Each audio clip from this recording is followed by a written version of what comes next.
I'm going to go deep. I'm going to be raw. I'm going to be personal, and I'm going to be vulnerable. Just how we like it, right? I'm going to expose parts of myself that I haven't exposed ever. In my teenage years, in my young adulthood, I have never wanted to share personal opinions or things that are related to politics or controversial topics because I did not want to rock the boat. And the reason why I'm choosing to finally speak my truth and to speak out and to be like, hey, this is who I am. This is what I believe in. This is how I'm choosing to show up and move forward into this world is because I feel like it would be disingenuous if I didn't. Because this entire podcast, the premise of my quote unquote brand is to help others do exactly this. So how can I be a good role model? How can I be an inspiration if I myself am incapable of acting out on the words that I'm spitting out, if that makes sense? Because it's easy. It's easy for me to turn on the camera and be like, hey, you need to do X, Y, and Z and your life is going to improve. Meanwhile, I'm, behind the scenes doing the literal opposite because it's freaking hard to do what I'm saying. So if that were the case, I would feel like a total fraud, like an imposter. And so I need to be able to show up in the same way I'm asking you to show up, because that's the only way we move forward collectively. That's how we get better. That's how we feed off of each other's energies. And so this episode is very near and dear to me because it will show you a part of me that I haven't been able to show for decades. And I will tell you why I have been able to reach a point in my life, which is right now, right here in this moment, where I am capable of expressing my views without shame, without fear of consequences, without fear of rejection. And I do hope that in whatever context or situation you might find yourself in, that you also find the courage to show up authentically and to share your own opinions. The other reason why I chose to make this episode is because I am pivoting very hard in my content and how I want to help those at large. And so with any pivot, there will be people that no longer fit in with the new message. And that's not to say I'm not going to continue to talk about social anxiety because it's still a big part of my story, of my expertise, and I still have a lot to share in that domain, in that area. But I'm going to broaden things up. And I'm going to explain why and what that really means. So hopefully at the end of this episode, you will decide if you want to continue to listen to these episodes, to read my newsletter, to follow me on social media, because I am veering into this new territory. And hopefully it does resonate with you and that you do get something out of it, maybe a new insight, maybe a new way of seeing the world, seeing yourself, so on and so forth, which is ultimately my goal, to challenge your beliefs, to challenge how you see yourself, and to believe that you are worth knowing, that you are worthy of the things that come to you. Now, there are a few moments in life where you can look back and say, that's when everything changed. Sometimes it's a career shift, a breakup, moving to a new place, a new country. These moments are like trains switching tracks. The destination shifts, but you're still on the rails, right? So you have an idea of your options and what may be around the corner. And to some extent, you have agency and control over your decisions. And so personally, I can think of several times in my life where my journey took a left turn. And I found myself facing challenges that I wasn't really equipped for, but had no choice but to take on. And I'm sure you have several examples in your own life that pop up when you think about, moments in life that changed you, that altered the course of your journey. And then there are those other moments, the rare ones, the ones that don't just change the path, the course that you're on, they change you at your core. Within a few seconds, you evolve in years, basically. And these are the moments that strike at your identity, your worldview, the very essence of who you thought you were. And these moments are like derailments, crashes. 1 second, you know where you're headed. And the next, you're off the tracks, like completely just off of them, tumbling into a new reality without any map to find your way through. And the crazy part is that once this happens and you're derailed, you will never be able to retrace your steps. And so throughout my life, I've experienced only a handful of these moments, which is why they are so indelible, right? We remember them. We can relive them as if they happened today.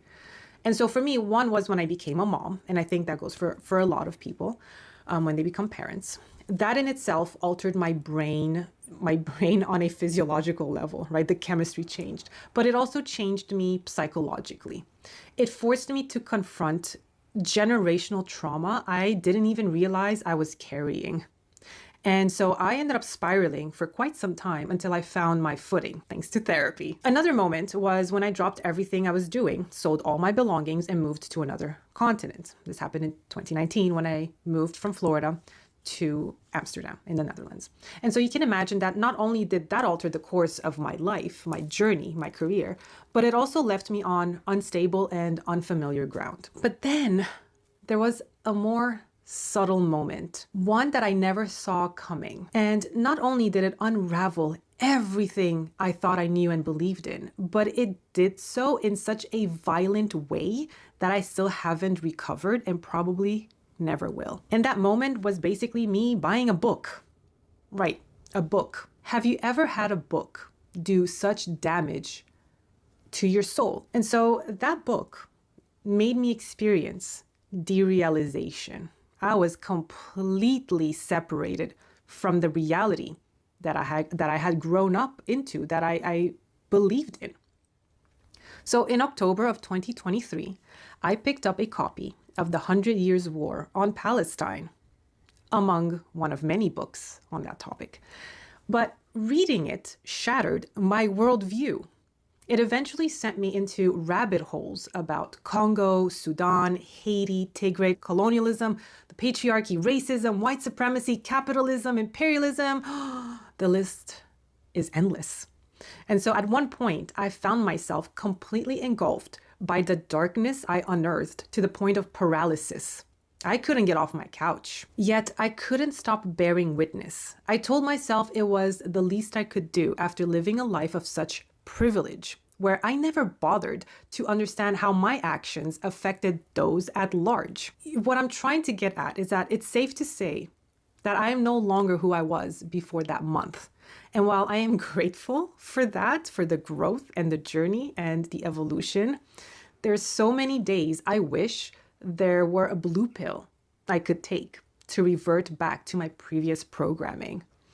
Because it is painful to be fully aware and fully conscious of this world. There's a reason why they say ignorance truly is bliss, because reality is enraging. For example, I no longer shop the way I once did, unconsciously. These days, stepping foot in a store is beyond painful, as I have to not only reckon with my privilege, but with the knowledge that most items, products, and brands are exploitative, and that the products I buy and use have a direct hand in the suffering of someone across the globe. And so this has done such a number on my brain that I don't even know how I'm still functioning.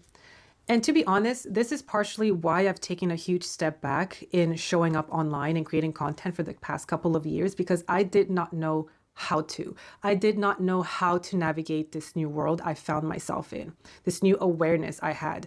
And so I did not want to come off disingenuous, I guess, and not in an authentic way, because I was depressed, because I was anxious, because I felt like I had to do more than just make content. I had to find a way to directly help other people out there in the world. And I just didn't know how to do that. And I just fell in this hopelessness and helplessness, which is not healthy. Now, I promise I'm going to tie all of this in with social anxiety and my path moving forward. And so once I kind of started picking up the pieces, I realized that, you know what, I need to do what I can to make this world a better place, and hopefully resonate with others who also want to make the world a better place. And collectively together, we can start changing and shaping the world into the one that we dream of. Since then, not a day has gone by that I haven't pushed myself to unearth more of the lies and the beliefs that I have held on to as truths. And so you can imagine how identity crushing that can be, and how difficult it is to navigate a new path, and how lonely it can be. And so in the process, I picked up a few tools here and there to regulate myself and to keep on going instead of giving in to nihilism and hopelessness. I had to face the truth that I have a part to play and that I can no longer stay silent in the face of injustice, even if it makes a few people around me uncomfortable. And a crazy thing happens when you decide to stand up for something. You grow some balls. You stop caring about what other people think because you are standing in your truth. You are standing on business. You are aligned with your values, which is something that I lacked my entire life, which is why it has taken me this long to be able to show up authentically and to speak my thoughts and my opinions, even though they might be quote unquote controversial to some people. But ultimately, what does this have to do with social anxiety, with my content, with my mission, with my podcast, so on and so forth? With this shift in identity, worldview, and ideology came the realization that there were larger things at play when it comes to social anxiety. For years, if you've been following me, I've sat down to write weekly newsletters and blog posts about social anxiety with the hope of helping anyone else who felt debilitated by it. But I failed to see the bigger picture, that social anxiety doesn't live within a vacuum. It cannot be tackled independently. The systems at large, including our environment, our culture, religious background, institutions, and politics, have a considerable role to play in why and how we experience social anxiety, among other things. And so I failed to see that because I failed to look further than my nose. And so the moment I opened that book, that was the moment I finally saw the world for what it was in its rawest and ugliest form, and how that form shapes us in ways we cannot even fathom, ways that are subconsciously seeping into us. And so since then, I've been able to connect the dots on how toxic shame isn't just personal, it's systemic. And so this is why everything about my mission had to change. This is why I moved away from simply talking and tackling social anxiety to tackling bigger concepts that have a direct line to social anxiety. And I'm telling you this now because it took me 2 years to get here. 2 years since my train completely derailed. 2 years of poking holes in my values to align myself properly with the right ones. 2 years of pushing against the status quo and feeling miserable about it. 2 years of enduring personal attacks that aimed to shut my voice down. 2 years of standing my ground regardless of what anyone thinks of me. 2 years of me saying to myself, no one is free until we are all free. 2 years of me asking, what can I do to make this world a better place, to free people from their constraints? And while I can't liberate people in Palestine, Congo, or Sudan, I can help people liberate themselves from toxic expectations, from shame, from the beliefs that keep them small, to help them be genuinely free and unshackled from society's expectations, with the wild hope that the more of us there are, untethered and educated and conscious and awakened, that we can alter the course of specific movements and shape the communities around us. Because after all, it's within all our power, collectively, to free one another. And we all have a part to play in that. What message do I want to leave? I want to make sure that you all understand that each and every one of you has a role to play. You may not know it, you may not find it, but your life matters, and you are here for a reason. And I just hope that that reason will become apparent as you live through your life. I want you to know that whether or not you find that role that you're supposed to play, your life does matter, and that every single day you live, you make a difference in the world, and you get to choose the difference that you make. I want you to understand that we are part of the natural world, and even today, where the planet is dark, there still is hope. Don't lose hope. If you lose hope, you become apathetic and do nothing. Above all, I want you to think about the fact that we are part, when we're on planet Earth, we are part of Mother Nature. We depend on Mother Nature for clean air, for water. for food, for clothing, for everything.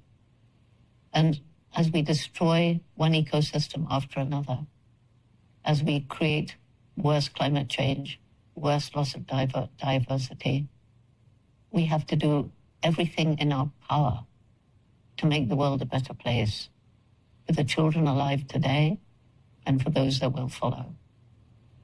You have it in your power to make a difference. Don't give up. There is a future for you. Do your best while you're still on this beautiful planet Earth that I look down upon from where I am now. And so I have chosen what mine is, which is this podcast, my YouTube channel, the content that I'm going to be making, because I believe that is the way I can help. And so if you've been waiting for permission, let this be it.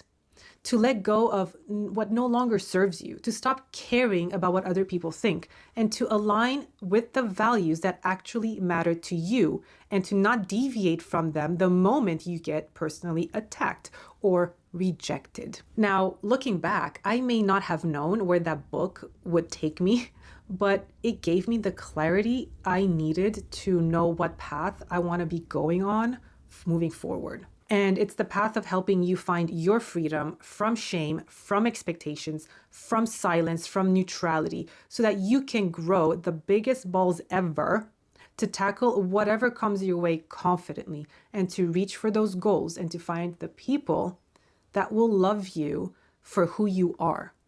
That is my goal. And I hope you will stick around and we can work on this together. And if not, I do want to thank you for being here, for being part of my journey up until now, and witnessing my train being completely derailed. But such is life, and we just have to go with it.